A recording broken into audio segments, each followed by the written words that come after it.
Hello everyone, welcome to all of you from MDM Higher Education College. I am Rajdeep sir, your physics lecturer, and we were on BSc third year book Electronics. हम इसमें parameters वाला topic कर रहे थे, प्रांचल वाला हम topic उठा रखा था हमने, वो कर रहे थे। इसमें हमने पैरामीटर्स देखे थे अलग अलग टाइप के, Z parameter, Y parameter, H parameter. अब हम इनको देखते हैं कि इनका यूज़ कैसे करते हैं, इनका क्या फ़ायदा है, क्या यूज़ है इनका यूज़ मैंने आपको प्रीवियस क्लास में बेसिकली थोड़ा लाइटली बता दिया था कि हमारे पास कोई भी कॉम्प्लिकेटेड सर्किट होते हैं, जटिल सर्किट जो होते हैं, जटिल परिपथ जो होते हैं, उनका कैरेक्टरिस्टिक पता करने के लिए या उनका ग्राफ पता करने के लिए कि V और I में क्या ग्राफ रहेगा, क्या बिहेवियर रहेगा, कैसा सर्किट रहेगा, आउटपुट ज़्यादा देगा, कम देगा, क्या रहेगा, उसके लिए हम क्या करते थे, पैरामीटर का यूज़ करते थे। लेकिन पैरामीटर का यूज़ तो तभी कर सकोगे जब आप किसी कॉम्प्लिकेटेड सर्किट को या जटिल परिपथ को आप इसमें बदलना सीख लोगे। तो बदलते कैसे हैं वो टॉपिक हमारे पास अब है। तो इसमें हम तीन टॉपिक करेंगे कि Z पैरामीटर में कैसे बदलते हैं, Y पैरामीटर में कैसे बदलते हैं और H पैरामीटर में इसको कैसे बदलते हैं। तो यहाँ पे जो हमारे पास सर्किट है वो हमारे पास 4 टर्मिनल नेटवर्क है या चतुर टर्मिनल जाल है, या इसका एक और नेम था कि 2 पोर्ट नेटवर्क या द्विपार्श्व परिपथ। इस परिपथ को, इस सर्किट को हमें किस में चेंज करना है, Z में चेंज करना है। टॉपिक का नाम लिख लेते हैं, equivalent circuit in form of Z parameter of 4 terminal network और 2 पोर्ट नेटवर्क, या फिर चतुर टर्मिनल जाल या द्विद्वारक जाल को हम किस में चेंज कर रहे हैं, Z पैरामीटर में रूपांतरण कर रहे हैं उसका। तो यहाँ पे देखो कि हमने Z पैरामीटर में ये इक्वेशन ऑब्टेन की थी, आपको पता है V1 equals to Z11 I1 plus Z12 I2 and V2 equals to Z21 I1 plus Z22 I2, जिसमें हमारे पास ये Z11, Z12, Z21, Z22 ये क्या थे, हमारे पास इम्पीडेंस थे, प्रतिबाधाएं थी। और I1 I2 यहाँ पे क्या थे, करंट था। और I1 I2 को मैंने एक चीज़ बताई थी कि Z पैरामीटर्स में I1 I2 क्या थे, इंडिपेंडेंट थे, स्वतंत्र थे। और V1 V2 किस पे डिपेंड करते थे, I1 I2 पे डिपेंड करते, यानी V1 V2 यहाँ पे निर्भर थे, डिपेंडेंट थे। इसके बाद Z11 हमारा इनपुट के लिए था, Z22 हमारा आउटपुट इम्पीडेंस था, और Z12 हमारा रिवर्स ट्रांसफ़र इम्पीडेंस था, यानी कि उत्क्रमणीय परिचालन प्रतिबाधा थी। और यहाँ पे Z21 हमारे पास ये भी क्या था, फॉरवर्ड ट्रांसफ़र इम्पीडेंस था, यानी कि अगर परिचालन प्रतिबाधा थी, यानी कि 1 के कारण 2 पे हमारे पास इफेक्ट देखना था और यहाँ पे 2 के कारण 1 पे इफेक्ट देख लेते हैं। अब इसका सर्किट इसे बनाएंगे तो यहाँ देखो ये हमने इसका सर्किट बना रखा है, और ये सर्किट आया कैसे मैं आपको समझाता हूँ। इस इक्वेशन से आया ये, आपको पता ही है कि अगर ये V1 इक्वल है Z11 I1 plus Z12 I2 के, तो किरचॉफ लॉ से समझाता हूँ ताकि आपने वो कर रखा है इसको। क्या मैं इस इक्वेशन को ऐसे राइट कर सकता हूँ, V1 minus Z11 I1 minus Z12 I2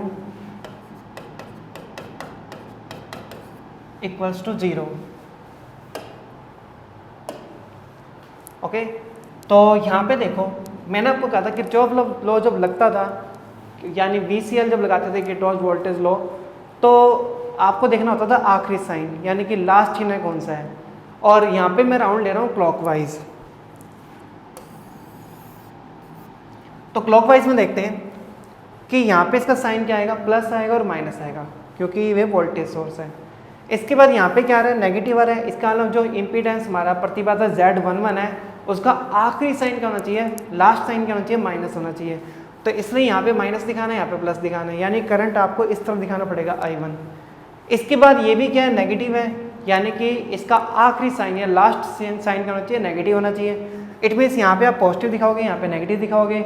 अब ये तो हमारा चलो सिंपल सा इम्पीडेंस है, प्रतिबाधा है, इसमें करंट कितना फ्लो हो रहा है, I1 हो रहा है। बट ये क्या है, ये ट्रांसफर इम्पीडेंस है, यानी कि ये हमारे पास क्या है, परिचालन प्रतिबाधा है। परिचालन प्रतिबाधा में ये होता है कि 1 पर इफेक्ट पड़ रहा है, किसके कारण, 2 पर। यहाँ पे 1 जो है ये शो कर रहा है कि इफेक्ट किसके ऊपर पड़ रहा है, और 2 यहाँ पे क्या है, किसके कारण पड़ रहा है। तो 1 पर 2 के कारण जो इफेक्ट पड़ रहा है उसके लिए यहाँ पे इम्पीडेंस क्या है, Z12 है, और यहाँ पे क्या हो रहा है, I2 है। इसके बाद तो नेक्स्ट इक्वेशन है V2 equals to Z21 I1 plus Z22 I2। तो इसका भी वही सर्किट बनेगा जैसे मैंने आपको बताया था। इसमें क्लॉकवाइज मैंने लिया था, यहाँ पे क्या लेना पड़ेगा, एंटी क्लॉकवाइज ले लेना। बाकी आप समझ ही जाओगे कि इसके जब ये लेफ्ट हैंड साइड में लिख रहा होगा तो साइन नेगेटिव हो जाएंगे, आखिरी साइन नेगेटिव होना चाहिए। यानी जब आप एंटी क्लॉकवाइज घूम रहे हो, एंटी क्लॉकवाइज में आखिरी साइन क्या होना चाहिए, नेगेटिव। तो अगर ये प्लस है तो आपको ये माइनस लेना पड़ेगा, ये प्लस है तो ये माइनस लेना पड़ेगा। ये तो हमारे पास क्या हो गया, एक तरीके से इम्पीडेंस हो गया, प्रतिबाधा हो गई, यहाँ तो इसको श्रेणी क्रम में दिखा दिया। और ये हमारे पास क्या है, ये ट्रांसफर इम्पीडेंस है, यानी कि परिचालन प्रतिबाधा है। इसको आपको एक सोर्स की तरह दिखाना पड़ेगा आपको, क्योंकि इस पर क्या हो रहा है, 2 के कारण, 2 पर 1 के कारण इफेक्ट पड़ रहा है। Z21 का मतलब होता है 2 के कारण 1 पे इफेक्ट, और 2 के कारण 1 पे इफेक्ट जो पड़ता है उसको क्या कहते हैं, अगर कहते हैं। तो अब देखो मैं उल्टा बोल गया, 2 पर इफेक्ट पड़ रहा है 1 के कारण, तो इसको हम क्या कहते हैं, अगर कहते हैं, ठीक है ना, यानी कि फॉरवर्ड बोलते हैं। अब इसके बाद देखते हैं यहाँ पे कि ये जो सर्किट है हमारे पास, इसको अगर और कंबाइन करके हम मॉडिफाई कर सकते हैं। तो इसके लिए यहाँ पे एक सर्किट और दे रखा है इस तरीके से। यहाँ पे क्या है, ये दोनों जो हमारे पास सर्किट अलग अलग, इनको क्या कर दिया हमने, कंबाइन कर दिया। ये कंबाइंड कैसे किया मैं आपको थोड़ा समझा देता हूँ, बहुत ईजी है ये।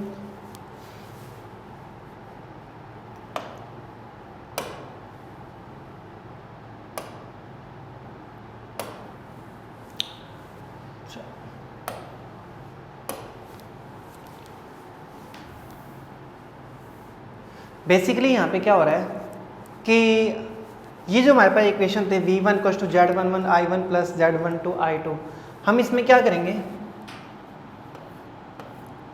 Z12 I1 को ऐड कर देंगे, ठीक है। आपको पता ही है कि हम कोई चीज़ ऐड करते हैं तो सब्ट्रैक्ट भी करनी पड़ेगी, और यही चीज़ हम क्या करेंगे, सब्ट्रैक्ट कर देंगे। अब इससे होगा क्या, अगर आप इस पूरे एक्सप्रेशन को देखो तो इसमें कॉमन क्या है, Z12 कॉमन है, और ब्रैकेट में क्या रह जाएगा, I1 + I2। बाकी जो बच गया,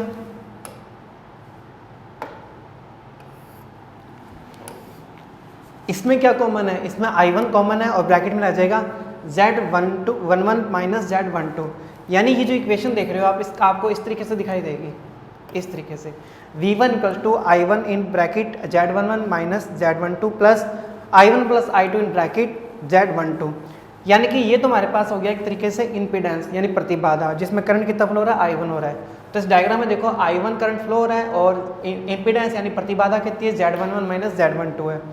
और यहाँ पे दोनों करंट यूज़ हो रहे हैं I1 + I2, यानी पहले वाले सर्किट और दूसरा सर्किट, दोनों के जो करंट है वो दोनों मिलकर किस पे इफेक्ट डाल रहे हैं, Z12 पे इफेक्ट डाल रहे हैं। यानी कि आपको यहाँ पे इम्पीडेंस दिखाना है जिसमें करंट कितना फ्लो हो रहा है, I1 + I2 हो रहा है। अब अगर ये करंट I1 + I2 फ्लो हो रहा है तो यानी कि इसका भी शेयर है और इसका भी शेयर है, यानी हमारे पास जो सेकंड इक्वेशन है ये वाली, इसमें भी आपको किसी तरीके से क्या दिखाना पड़ेगा, आपको I1 + I2 शो करना पड़ेगा। वो कैसे करते हैं देख लेते हैं इसको।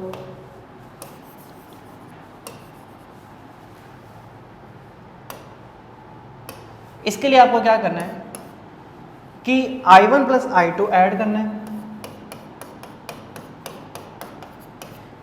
इम्पीडेंस क्या हमारा चाहिए, Z12 है। ये आपको कैसे पता चलेगा I1 + I2 ऐड करना है, यहाँ से, क्योंकि यहाँ पे भी क्या था, I1 + I2 था और इन ब्रैकेट में था, और साथ में क्या था, Z12 था।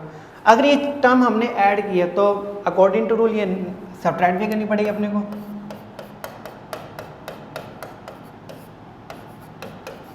तो ये हमारे पास इक्वेशन आ गई। अब इसमें काम करते हैं कि ये जो टर्म है ये तो कॉमन होगी दोनों के लिए, इसको मैं हाईलाइट कर देता हूँ थोड़ा। ये टर्म यहाँ पर भी है और ये टर्म यहाँ पर भी है, ये क्या है, कॉमन हो गया एक तरीके से। तो ये तो हम लोगों ने कॉमन पार्ट में दिखा रखा है कि I1 + I2 करंट है विद प्रोडक्ट ऑफ Z12। बाकी जो बच गया इसमें देखो, इसमें और इसमें I1 कॉमन हो जाएगा, इसमें और इसमें क्या हो जाएगा, I2 कॉमन हो जाएगा। तो V2 किसके इक्वल आ जाएगा, V2 इक्वल आ जाएगा I1 in common in bracket Z21 - Z12 plus I2 with Z22 - Z12 in bracket plus I1 + I2 Z12। तो ये डायग्राम में देख लेते हैं कि कहाँ पे कौन सी चीज़ है, I1 + I2 Z12 तो यहाँ पर है, और I2 करंट के साथ जो Z22 - Z11 है वो यहाँ पे शो कर रखा है। ये एक तरीके से इम्पीडेंस हो गया, प्रतिबाधा होगी। इसको थोड़ा ध्यान से समझना है क्योंकि ये बात चल रही है सेकंड सर्किट की। सेकंड सर्किट में करंट क्या था, I2 था, I1 नहीं था। तो हम यहाँ पे ये मानेंगे कि अलग से क्या है, वोल्टेज सोर्स है, यानी कि विभव स्रोत है जिसमें करंट कितना फ्लो हो रहा है, I1 हो रहा है, और इम्पीडेंस क्या है उसका Z21 माइनस Z12 है।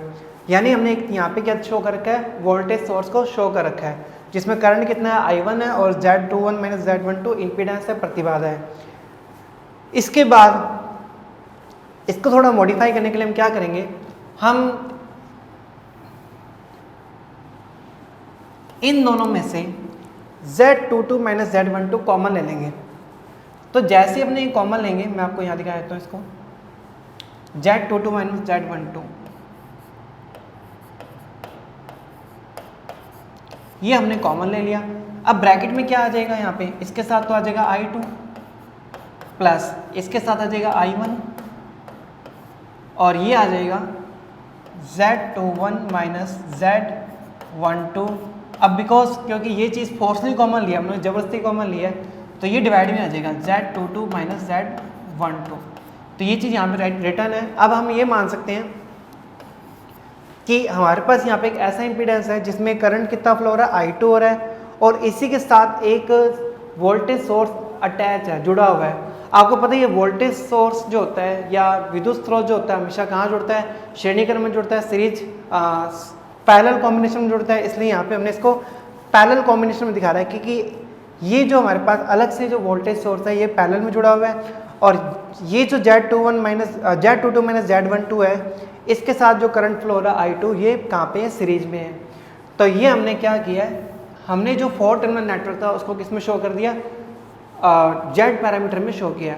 हालांकि जो कैरेक्टरिस्टिक होते हैं या जो व्यवहार होता है कॉम्प्लिकेटेड सर्किट का, जटिल परिपथ का, उसका हमें यहाँ से भी पता चल जाता है। मोस्टली जो न्यूमेरिकल्स होते हैं वो यहीं से सॉल्व होते हैं, क्योंकि हम बिहेवियर पता करते हैं, कैरेक्टरिस्टिक पता करते हैं, यानी कि V और I में जो ग्राफ होता है उसको समझने के लिए इतना काफ़ी होता है। लेकिन आपको इस चीज़ की भी नॉलेज होनी चाहिए कि हम इसको कंबाइन कैसे करते हैं। ये तो था हमारा Z पैरामीटर। अब हम देखते हैं Y पैरामीटर। तो यहाँ पे देखो Z पैरामीटर मैंने बड़े अच्छे से एक्सप्लेन किया है, और सेम वे से यहाँ पे Y पैरामीटर हो जाएगा। हम पहले इसके टर्म्स देख लेते हैं। और यहाँ पे क्या है कि हमने जो इक्वेशन इसमें निकाली थी Y पैरामीटर में वो क्या थी, यहाँ पे मैं राइट कर देता हूँ दोबारा से, I1 equals to Y11 V1 plus Y12 V2 and I2 equals to Y21 V1 plus Y22 V2। यहाँ पे Y क्या था, यहाँ पे Y था एडमिटेंस, प्रवेश्यता। ये हमारे पास इनपुट एडमिटेंस था, ये हमारे पास आउटपुट एडमिटेंस था, ये हमारे पास फॉरवर्ड ट्रांसफर इम्पीडेंस था, ये हमारे पास रिवर्स ट्रांसफर इम्पीडेंस था, एडमिटेंस था, और ये हमारे पास क्या था, फॉरवर्ड ट्रांसफर एडमिटेंस। तो यहाँ पर अगर इसका सर्किट देखें तो इसमें एक चीज़ समझनी पड़ेगी आपको। ये जो इतना पार्ट देख रहे हो ना आप, ये क्या हो सकता है आपके अकॉर्डिंग, करंट है या वोल्टेज है, करंट है या पोटेंशियल डिफरेंस है, धारा है या विभव विभवांतर है। ये तो देखो अगर यहाँ पे लेफ्ट हैंड साइड में ये करंट है, धारा है, तो ये पूरा एक्सप्रेशन भी क्या होएगा, करंट ही होएगा, ये भी क्या होएगा, करंट होएगा। तो आपको समझना पड़ेगा कि ये चीज़ क्या है, करंट को शो कर रही है, करंट को शो कर रही है। तो मैंने आपको बताया था कि करंट के साथ अगर एडमिटेंस है, तो इससे पहले जो हमारे पास इक्वेशन थी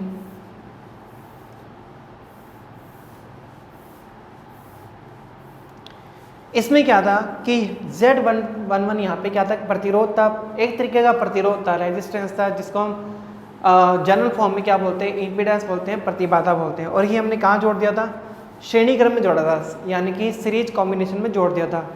लेकिन अगर हम इसका पूरा उल्टा सोच रहे हैं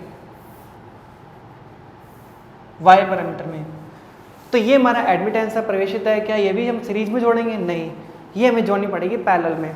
तो हम इसको कहाँ जोड़ेंगे, पैरेलल में जोड़ेंगे। और इस पे जो पोटेंशियल है ड्रॉप हो रहा है वो कितना हो रहा है, V1 हो रहा है, और इन दोनों का जो प्रोडक्ट है वो क्या देगा आपको, करंट की वैल्यू देगा।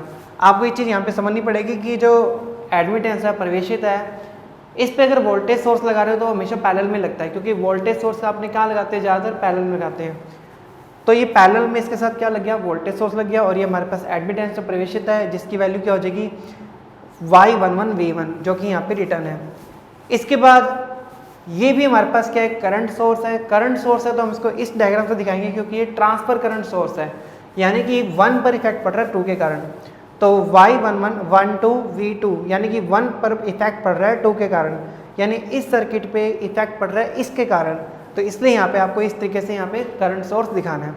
इसी तरीके से सेकेंड इक्वेशन का यहाँ पे इस तरीके से सर्किट बन जाएगा, और जिसमें करंट हमारे पास क्या है, I2 है, और ये हमारे पास y22 पैरेलल कॉम्बिनेशन में जुड़ेगा किसके, V2 के। तो इन दोनों का प्रोडक्ट क्या होगा, करंट सोर्स बन जाएगा। और ये हमारे पास क्या है, ट्रांसफर एडमिटेंस है उसका, और वोल्टेज का प्रोडक्ट है, जो कि एक तरीके से इस डायग्राम से आपको शो करना है, यानी इसका इफेक्ट इस पर पड़ रहा है, इसका इफेक्ट इस पर पड़ रहा है। अब इसको कंबाइन करेंगे जैसे जेड पैरामीटर को किया था, तो हमारे पास ये सर्किट आ जाएगा। ये उसी तरीके से आएगा जैसे हमने जेड पैरामीटर में किया था, इसलिए इसको बार बार एक्सप्लेन नहीं कर रहा, आप इसको डायग्राम को लर्न कर लेना। इसके बाद आते हैं लास्ट पैरामीटर, हमारे पास क्या है, एच पैरामीटर। अब हम बात करते हैं एच पैरामीटर की। एच पैरामीटर में हमारे पास इक्वेशन क्या थी, पहले वो देख लेते हैं।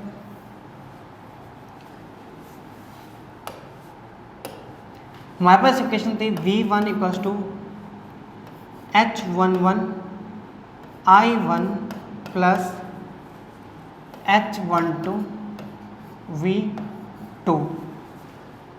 H यहाँ पे क्या था, हाइब्रिड के लिए था, और संकर प्राचल बोलते हैं इसको हिंदी में, यानी कि इसमें मिक्स था। I1 और V2 तो हमारे पास इंडिपेंडेंट थे, और V1 और V2 हमारे पास क्या थे, डिपेंडेंट थे।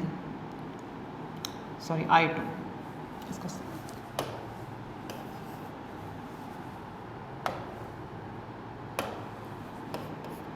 I2 V1 और I2 क्या थे, डिपेंडेंट थे।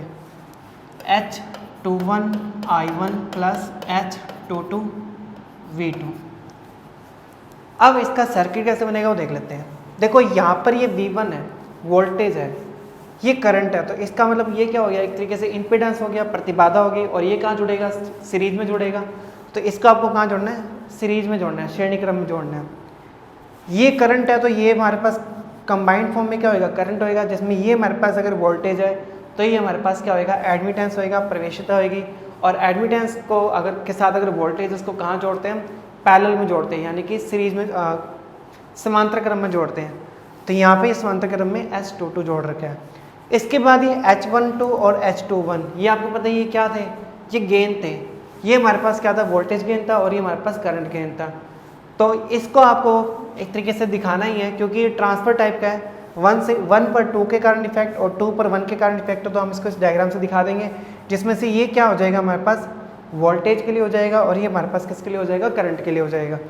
तो ये हमारे पास जो 4 टर्मिनल नेटवर्क था, हमने किस फॉर्म में इसका इक्विवेलेंट सर्किट बनाया है, इसका समान परिपथ बनाया है, किस फॉर्म में, एच पैरामीटर के फॉर्म में। और इस एच पैरामीटर की वैल्यूज के बिहाफ में हम इसका कैरेक्टरिस्टिक पता कर लेते हैं। जब हम इसके क्वेश्चन करेंगे तो हमें पता चलेगा कि इसके कैसे कैसे कैरेक्टरिस्टिक आ रहे हैं, कैसे कैसे ग्राफ आ रहे हैं, जिससे हमें इस सर्किट की या इस परिपथ की ज़्यादा जानकारी मिलती है। तो आप इसके नोट्स बनाना, नोट्स अपने अकॉर्डिंग बनाओगे तो बेटर रहेगा, क्योंकि आपको लास्ट टाइम तक याद रहेंगे। हाँ, अगर आप बुक्स से एज टीज लर्न कर सकते हो, वेल एंड गुड, बट अगर आपको लास्ट टाइम तक याद रखना है तो अपने अकॉर्डिंग नोट्स बनाओ, वो बेटर रहेगा। और आप इस वीडियो को प्लीज़ लाइक, सब्सक्राइब और बेल आइकन को प्रेस जरूर कर देना। Thank you.